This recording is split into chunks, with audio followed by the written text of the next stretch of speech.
which he went about his role in the ODIs. At times wasn't able to read the game and to respond accordingly. And then I think on the softer side, in terms of his off the field with team members, I've heard that there's a lot more that he could have done. On the other hand, with Craig Brathwaite, I think it's a new opportunity for him.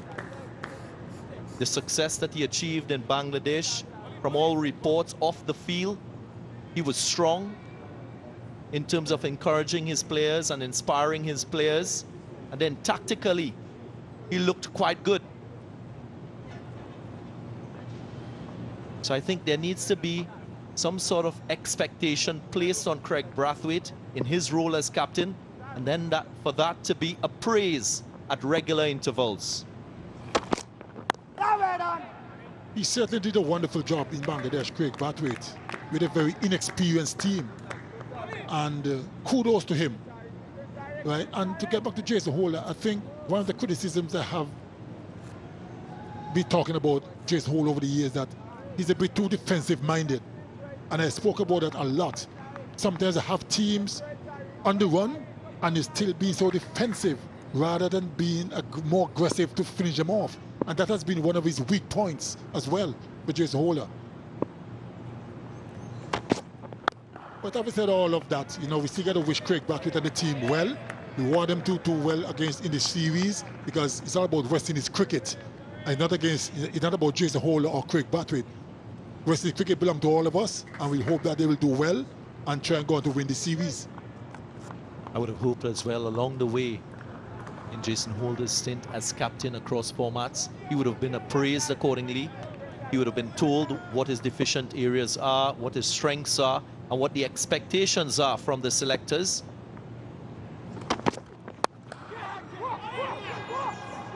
Goes aerial. Plugs a bit. The timing and power wasn't there. But the commitment to the stroke allowed for 2 runs.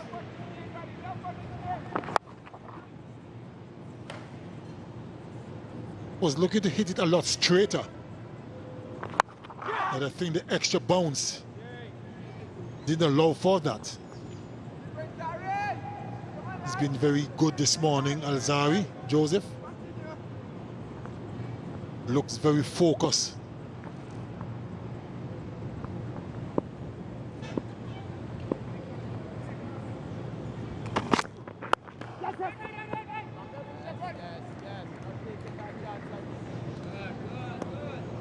Five overs gone, 25 for 1.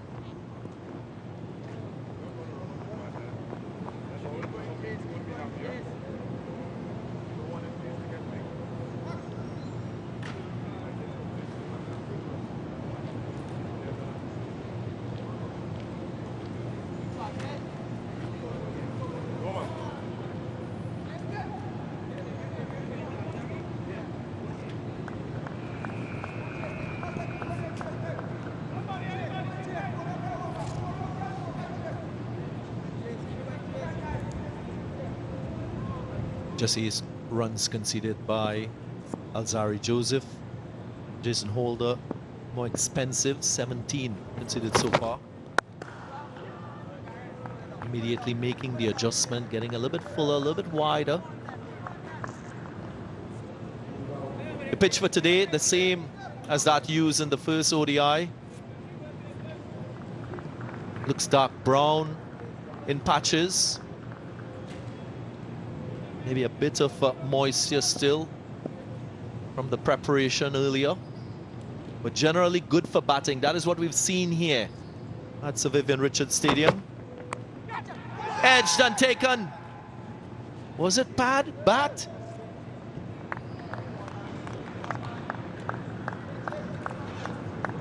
She hope.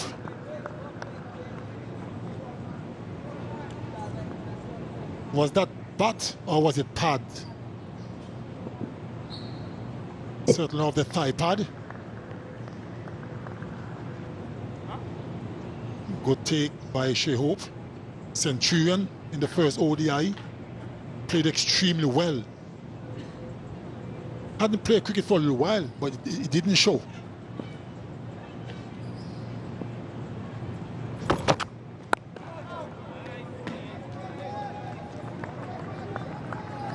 There was a loud sound as the ball passed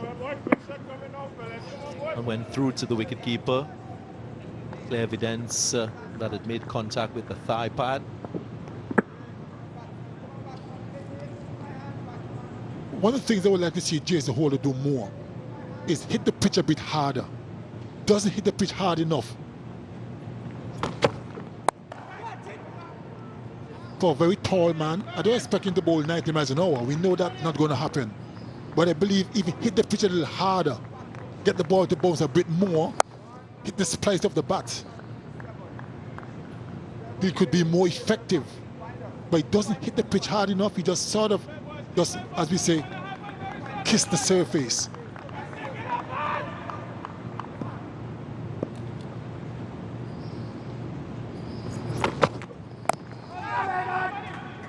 Just like that. Doesn't really hit the pitch hard.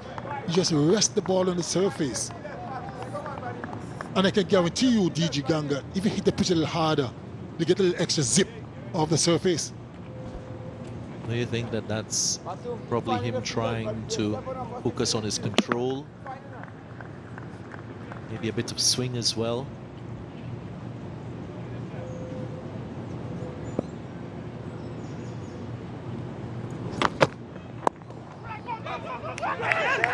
Two is the call. They should get there comfortably. Try. 3. Zari Joseph had to sprint around from that 5-leg position. 28 for 1.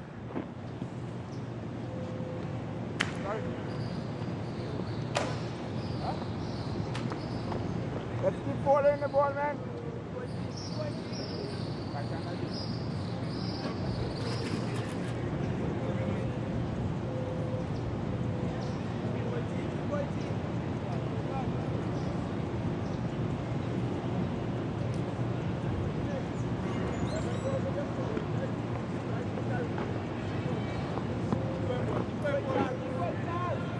Dinesh Chandimal will carry a lot of responsibility with the bat in the absence of Angelo Matthews. The Sri Lankan team lacking experience in ODI cricket.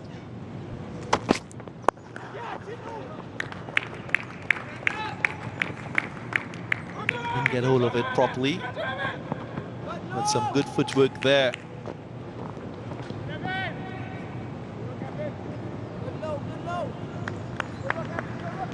Was a long chase. Evan Lewis had to show his football skills and then agility to get over the advertising board. Certainly did very, very well, Evan Lewis. It was a long chase. First, stop the 4, good footwork. Hurdle 1, then 2. Very well done. Brought a smile to his face as well.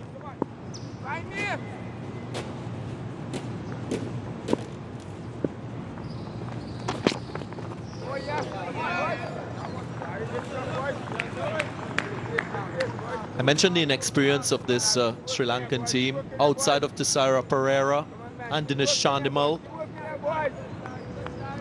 All the other players in this 11, they've played 50 ODIs or less. Very different to the West Indies team, where there are quite a number of players who've played over 50 ODI matches.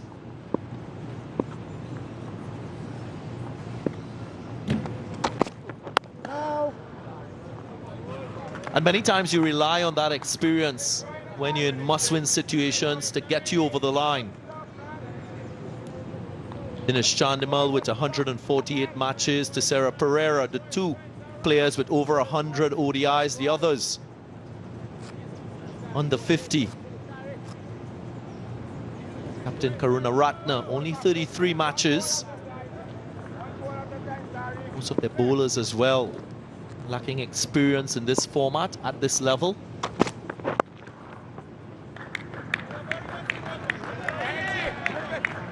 Certainly is an opportunity for most of them to establish themselves in ODI cricket. It's amazing the disparity between most of these younger players. And look at West Indies. Lots of experience. Shea Hope 80. Darren Bravo over 100. Pollard the captain over 100. Jason Holder over 100. So some good experienced players in that lineup. To compare with Sri Lanka, West Indies are so much more experienced. Both teams at different stages of development, you would say. Karen Pollard and his men attempting to move into that performing stage as a team. Chopped on. Second wicket now to Alzarri Joseph. His consistency in lengths and lines paying dividends. Certainly look a different bowler today than he did in the first ODI. Really on target, bowling with good pace as well. Good delivery, just came back into the batsman and went on to hit the timber. The Sanka is gone for 10. Sri Lanka 32 for 2.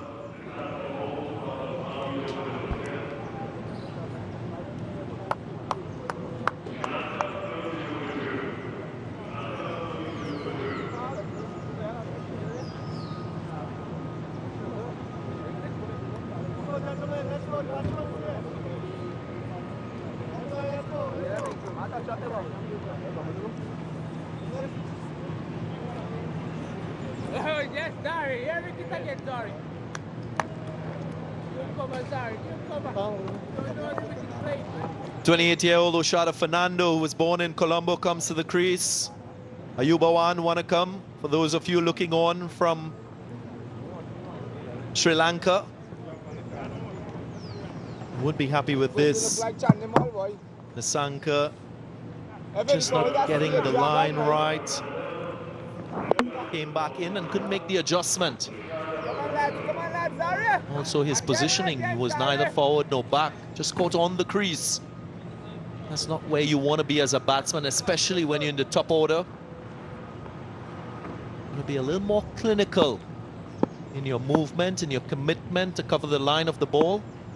Here's Joseph, last delivery of his over. Went for the Yorker. Didn't quite get it right. Just chipped into the onside for 2. End of over number 7. Sri Lanka 34 for 2.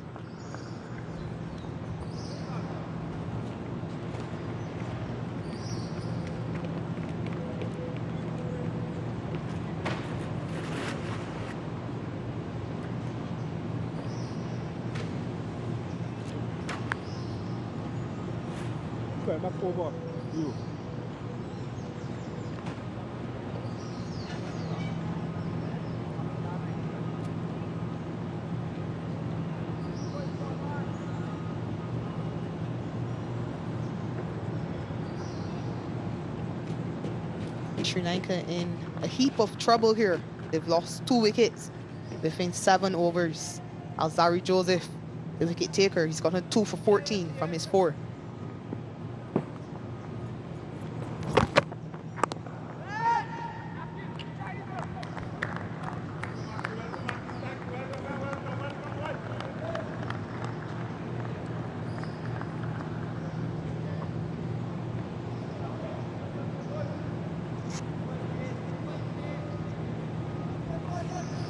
Pollard will be very pleased with the adjustment in length from Joseph. We'll need Holder now to hit a better length, more consistent length to Gunatilaka.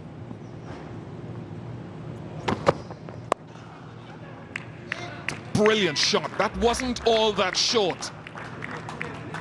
Gunatilaka's form is outstanding.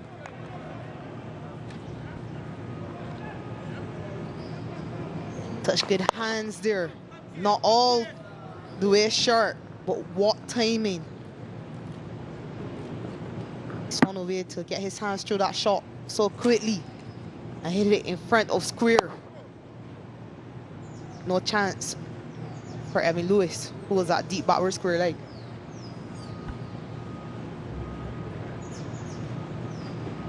Sweeper goes out offside right of your screen, so it will allow holder to focus on one side of the surface because Gunatilaka has been scoring on both sides of the wicket.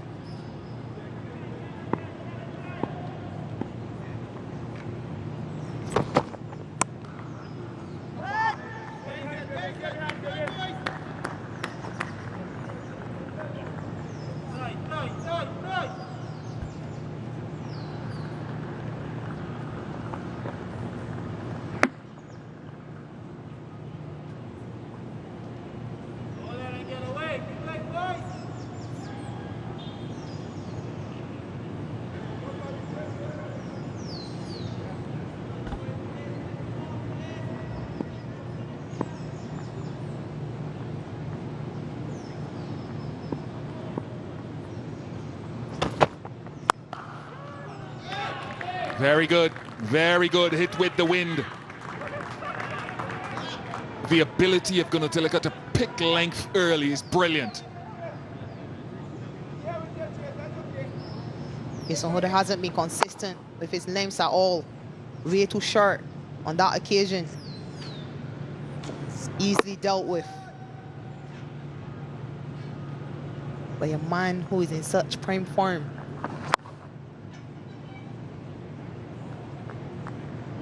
That one goes 77 meters.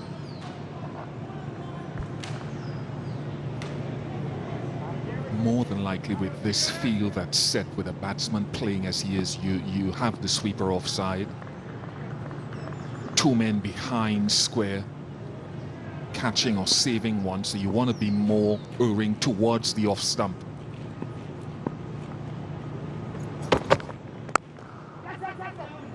Like that, but good batting.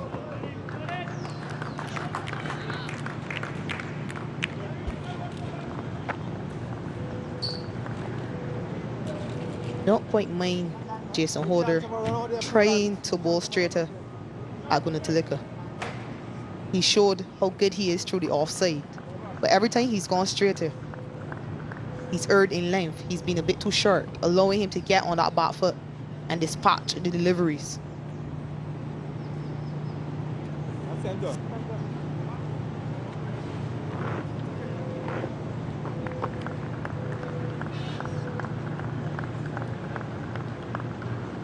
Fernando coming into the team today.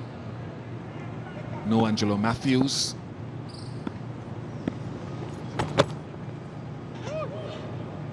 .45 for 2. I'm sorry.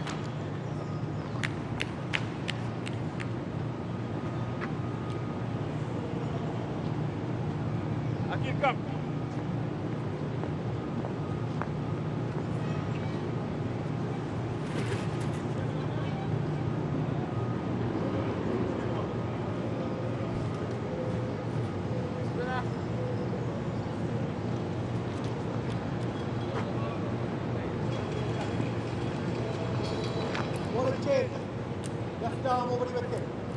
Interesting that Joseph is out of the attack after that last over. I thought he deserved one more given the rhythm that he's been in. Pressing need to take pace off the ball at Gunatilaka has superseded this man.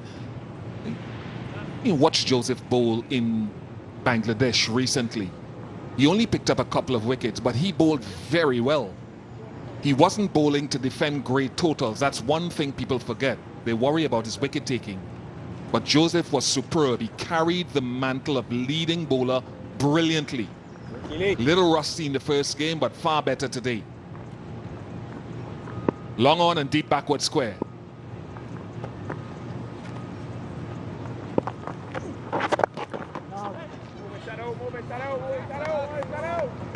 I quite agree with you there, Bish. Alzarri Joseph was mightily unfortunate during that series as well. And that's perhaps why he was so disappointed with the way he went about with his bowling in the first game. But Akil Hossain into the attack early. Catch him though. Super shot. Again from Gunatilaka.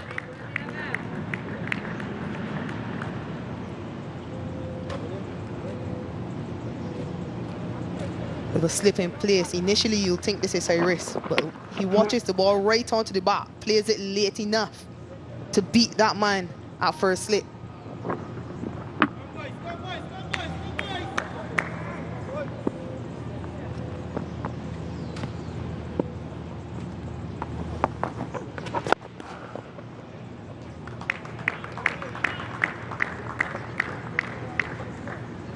.50 comes up for Sri Lanka. Can Gunatilaka bat deep? Can he bat to overs 35 to 40?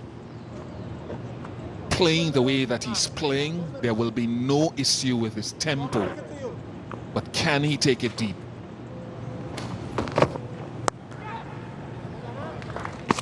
Got to 50 in the first game on a pitch that deserved 300 plus as a total. The running stunted Sri Lanka's progress with Gunatilaka in this form.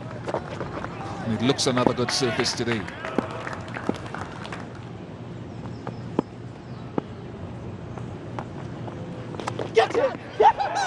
Changes work though. Akil Hussain gets the wicket. The safe hands of Jason Holder. And Fernando's entrance to the team is short.